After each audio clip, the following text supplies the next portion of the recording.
One of the things I love most about the holidays is seeing all the creative and tasty desserts that everyone comes up with. If you're looking for a perfect dessert to serve at your next party, or if you just need something sweet to share with a friend or coworker, then you're going to love the decadent brownies that we're whipping up today. Just so you know, this looks special enough that it can double as a centerpiece.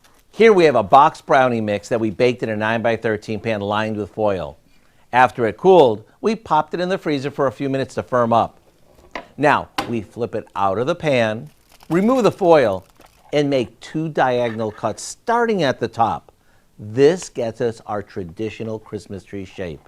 For the 2 side pieces, we place them together on a platter, like this, creating another brownie Christmas tree that's the exact same size.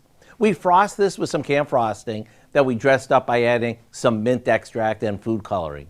Now, we place the other triangle on top, trim the edges, and frost the whole thing with the rest of the icing. After decorating our tree with all sorts of edible holiday candies and ornaments, it's ready to show off. Not only is it easy to make, but it makes you look like some fancy pastry chef. To get the recipe for our Christmas tree brownie, all you need to do is go online. I'm Howard with Kelly in the Mr. Food Test Kitchen, where today we found a tremendously sweet way for you to say, ooh, it's so good.